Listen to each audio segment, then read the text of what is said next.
Hello and welcome back to Music Mitra. My name is Bindu Nair and this is a channel where we discuss concepts about Indian classical music and especially Carnatic music. So this channel is for all music lovers, students of Carnatic music and for the general public who would like to know more about Indian classical music. So today we are going to discuss this topic about ragas and how many swaras should a raga have? This is a question many music students ask. So for that we need to understand the history of ragas, right? The ragas that we see today, the Melakarta scheme, was introduced by Venkatamakin maybe a few hundred years back. But ragas were in existence much before that, right? Thousands of years ragas were in existence, Indian music was in existence, but they were not known as ragas and they were not defined by arohana, avarohana, etc. A raga was more like a combination of notes put in a systematic order. It need not be in a krama sampurna, meaning it need not be in this actual progression order. It could be like a vakra prayoga or just a phrase. So a phrase like ragam, like let's say we would talk about a ragam like Ananda Bhairavi or Kedara Gaula. All these ragas were in existence even much before the 72 Melakarta scheme was introduced.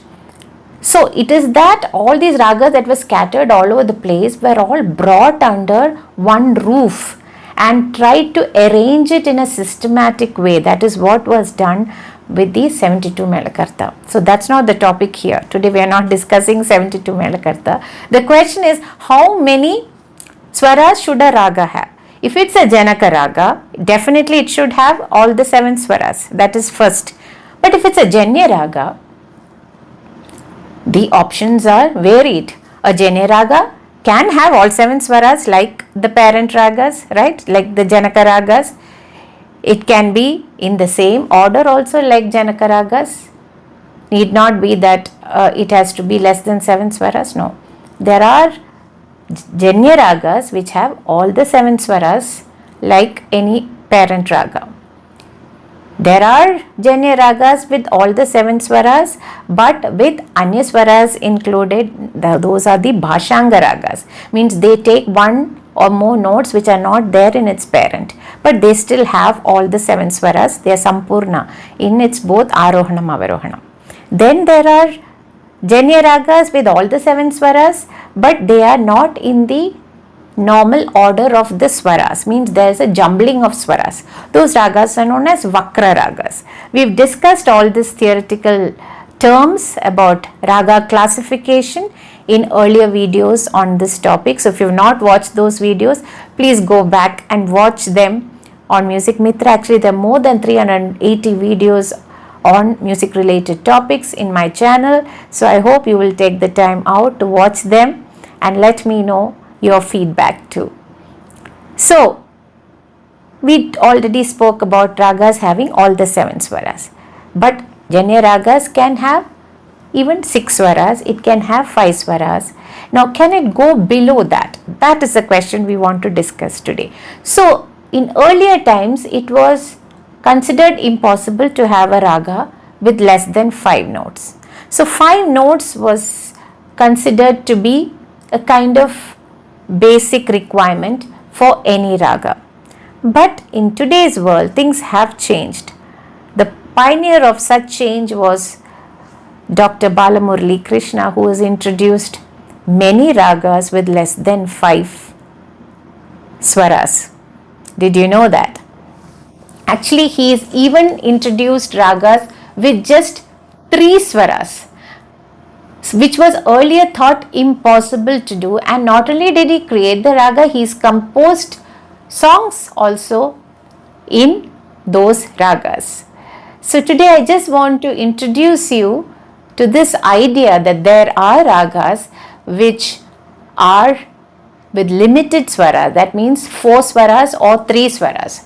Actually, the 4 swara ragas are, we have like Lavangi, there is Siddhi, Sumukham, Mahati. These are all ragas with 4 notes. And there are ragas with 3 notes too. Some of them are Ganapati, Omkari. These are all ragas with just, I think there's one raga called Sarvashri also, which are with just 3 notes. So I would like you to go and research about these ragas and try to listen to the compositions in those ragas. Of course, I have not learnt the compositions in all those ragas except a raga known as Lavangi. Lavangi is a very beautiful ragam with just 4 notes. It's a beautiful composition. Om Garagarini. So go and listen to that song and let me know in the comments below whether this video was of use to you. You learnt about ragas which are existing with just 3 swaras or 4 swaras, and I gave you some of the names. Maybe you can do your own research and let me know also if you come across ragas by other musicians also who have created ragas and composed compositions in them with less than 5 swaras. So if you know of something, some other raga, please let me know in the comments below so I can also get educated. Thank you so much for watching Music Mitra. By the way, Music Mitra is now on Instagram. I will share my Instagram link also in the description below. Please follow me on Instagram. I'll be posting day-to-day practice videos, little bites from my classes, etc. on Music Mitra. So please do follow for Music Mitra's purpose of spreading the joy of music to more and more people. So this will really help a lot in promoting the channel and making more content which are useful for music lovers and music students. So if you would like to buy a membership, you are free to do that, and I will see you soon with another video. And don't forget to subscribe and click that bell icon and share the video with your friends. That's very important. We need to get to more and more people and make them understand Indian classical music a little more better so that they appreciate this art form. This is our rich cultural heritage of India. Thank you so much for watching. Bye for now.